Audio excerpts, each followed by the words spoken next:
warahmatullahi wabarakatuh. Kembali lagi kawan di Legenda Catur Dunia. Masih dari turnamen catur 960 Freestyle Chess Grand Slam Tour. Seri pertamanya Wessenhaus Jerman yang sudah memasuki babak knockout kawan. 8 pemain yang berhasil ke babak knockout ini: Alireza Firosa, Vincent Kemmer, Magnus, Nordibek, Abdul Satov, Yavokir Sindarov, Hikaru Nakamura, Gukesh Domaraju, Fabiano Caruana. Cepat sekali men. Santai aja min. Ya. Game pertama kuarter final tadi malam sangat seru ya, apalagi partainya Magnus Carlsen. Ya, bagi kawan-kawan yang belum tahu, admin sudah live ya, walaupun tidak ada penampakan muka, sudah live streaming.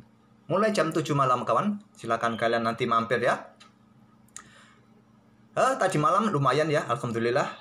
Mulai ada tambahan penonton, walaupun tadi malam ada kendala koneksi internet. Sejak kemarin tuh putus-putus memang koneksi internet. Admin ini kan patungan, digunakan banyak rumah, 4 rumah, jadi agak lelet kawan. Sebetulnya nggak mendukung untuk live streaming, cuma admin paksa aja untuk nuruti kehendak para penonton yang setia. Oke, setelah permainan Magnus Carlsen selesai ya, kawan-kawan meninggalkan warung admin tanpa bayar, plecing gitu aja ngilang. Nggak sabar nunggu partai-partai yang lain, karena memang juga kualitas siarannya tadi malam buruk ya dari admin. Mohon maaf, kurang nyaman bagi kalian. Oke kawan, Magnus kalah ya oleh, maksud saya Nordibek kalah ya oleh Magnus, Alireza kalah oleh Vincent Kemmer, Yavokir Sindarov remis melawan Hikaru Nakamura, dan Gukesh kalah oleh Fabi. Nah, partai ini yang akan kita ulas kawan. Banyak yang request di kolom komentar. Langsung saja ke papan analisisnya. Gukesh mengawali dengan pion F4 untuk jelas buka diagonal menyerang pion A7. Semua partai memilih pion F4 menjadi langkah pertamanya kawan. Cuma ada perbedaan di mana 3 papan melangkah kuda B6. Hanya 1 papan, papannya Magnus melawan Nordibek Abdul Satov. Abdul Satov bermain dengan pion F5. Terus terjadi jual beli seperti ini ya. Gamenya sudah kita ulas seperti biasa. Bagi kawan-kawan yang belum nonton videonya, nanti ada di akhir video ini linknya ya. 3 partai memainkan kuda B6, kuda B3, baru pion F5, pion E4. 3 papan bermain seperti ini kawan. Nah, lanjut pion pukul pion, benteng ambil balik, gajah dikeluarkan, Fabi langsung tempo serang benteng, mengawasi petak G2 kawan. Dan juga kosongkan ruang bagi menteri untuk geser ke petak G8.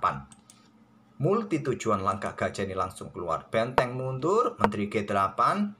Tapi juga rentan kena serangan dari kuda ya. Tapi Gukesh memilih gajah F2 terlebih dahulu untuk kosongkan ruang juga bagi menterinya. Sekarang kuda G6, lanjut Fabi menyerang pion. Menyerang pion bisa juga dengan menteri F7 kawan. Nah, mungkin kalian keluarkan kuda di sini. Tidak bisa ya bermain dengan pion G3. Dan kalian juga tidak bisa backup pion ini dengan cara yang lain. Kalau menggunakan gajah, anggap contoh petak G3 di sini, baru hitam akan keluarkan kuda G6 kawan. Tetap ya, pion ini akan jatuh. Nah, cara yang lain tadi dengan kuda E3 serang gajah, menteri caplok pion di sini, kuda caplok gajah di sini, menteri caplok di sini, mungkin gajah G3, menteri F7, kuda caplok gajah, menteri ambil balik. Oke kawan, atau menggunakan kuda tadi. Sekarang kuda G6 pilihan dari Fabi, pion dorong, kuda ke F4 menyerang pion G2 kawan, ada kuda E3, jaga pion sekaligus menyerang balik. Dan gajah mundur ke petak C6, opsi terkuatnya. Memilih dengan pion E5. Kalau end pasen, gajah yang akan ambil balik. Memilih kuda caplok gajah, Domaraju Gukesh. Ambil balik menggunakan kuda F. Pion G4, support pion, buka diagonal. Pion C6. Benteng A1, jelas untuk dukungan pionnya ya. Di sini kuda kembali ke F4. Untuk buka diagonal bagi menteri juga. Pion A4, pion A5, kuda C5. Bisa juga caplok sementara waktu kawan. Mungkin yang nggak enak juga balasan dari hitam. Mundur, caplok benteng. Memilih dengan langkah kuda C5 di sini. Nah, kuda B lompat ke D5. Berikan akses bagi gajah mungkin untuk keluar ke petak B6. Kuda lompat ke E4, lanjut Gukesh, ada menteri F8. Siap menusuk langsung kawan. Awasi ruang-ruang gelap juga.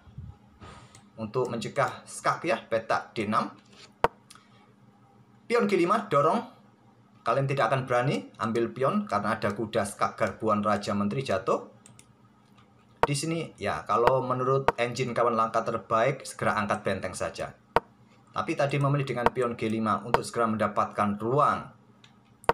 Gajah B6 menantang pertukaran, diterima oleh Domaraju Gugas, ambil balik oleh kuda, dan Domaraju Gugas dorong maju pion F6-nya menantang pertukaran, ditolak Raja maju ke C7 untuk menghindari jangkauan kuda. Kalau jual beli di sini ya kuda yang akan ambil balik serang benteng, benteng naik mungkin, dan baru benteng diangkat naik ke petak A3 kalau ada pion H6, pion H4. Raja naik ke C7 dari Fabiano Caruana. Menteri G1 mengincar kuda ini kawan. Pion D5. Pion pukul pion terlebih dahulu, tempo ancam menteri. Tidak diambil, keluar langsung. Nanti mungkin diikuti kuda kawan. Kalau tadi diambil, ya hampir sama seperti yang saya tunjukkan tadi. Nanti pion A4 akan mengikutinya. Oke, menteri B4. Kuda C5, pertahankan posisi pion sebelum usir kembali dengan pion C3 mungkin. Di sini pion D4 kawan, putus koneksi menteri kuda. Kuda dalam posisi terancam. Benteng E7 kawan. Benteng E7 kalaupun ada pion C3, ya kalian bisa caplok. Duh, korban ban. Ya tapi kalian masih punya kuda kawan. Memang saat pion C3 ini terlihat menteri kita sudah tidak punya tempat ya, terlihat. Nah, repotnya kalau ada menteri geser ke sini, dikejar terus. Ya, caranya seperti itu, caplok sini. Sini, kuda balas ya. Memilih dorong maju pion D4. Selain untuk putus koneksi, juga mencegah pion C3. Mundur kuda ke B3 kawan.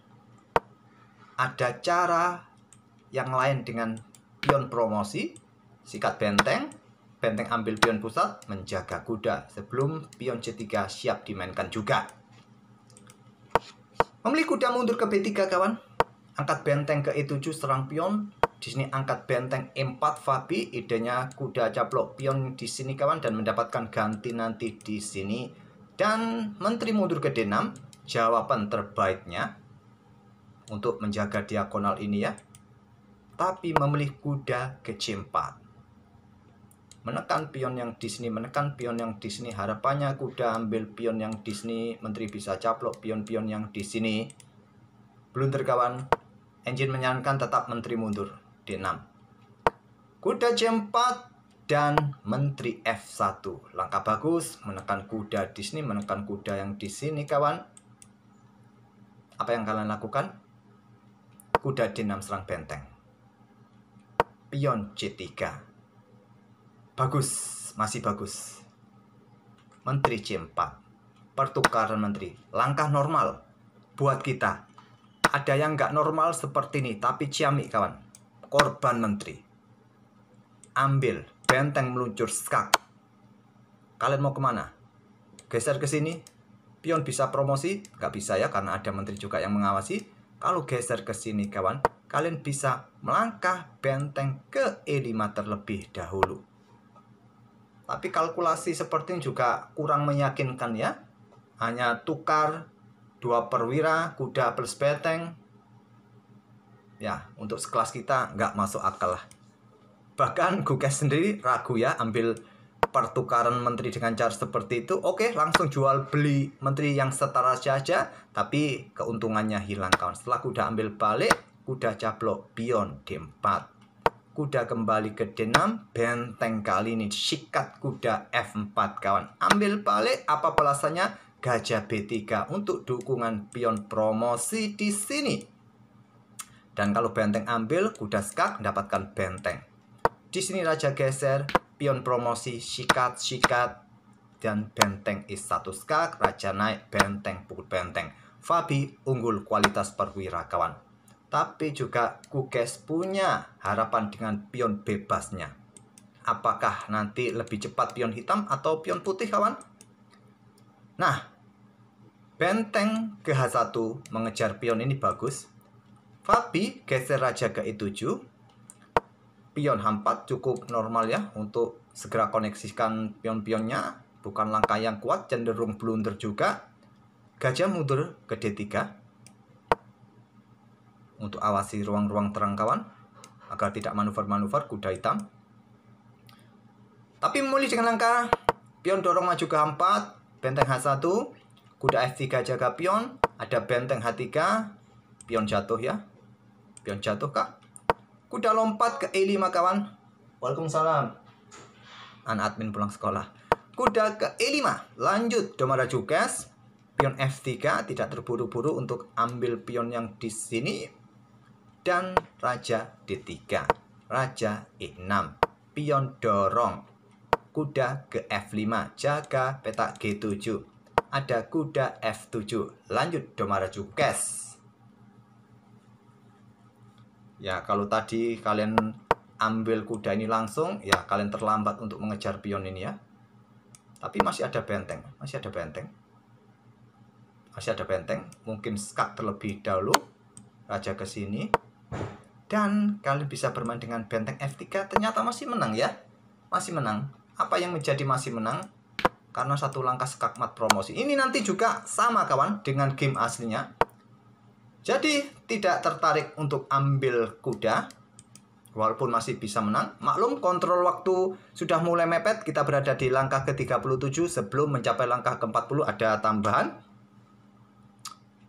Nah, kuda ke F5, kuda F7, raja F6, pion dorong juga, raja E2, benteng F3, Gukes menyerah. Kalau raja ambil benteng, pion promosi ya tempo skak. Setelah raja geser, pion ini jatuh, nggak sampai promosi. Kalau seperti tadi ya, kalau pion ini dipromosikan, ya satu langkah skakmat. Satu langkah skakmat. Oke, momen kritisnya buat putih tadi di posisi ini ya. Setelah ada tantangan menteri J4, kalau berani dengan kalkulasi matang, Gukes harusnya bisa korbankan menteri. Tapi nggak masuk akal lah dengan kontrol waktu yang mepet ya.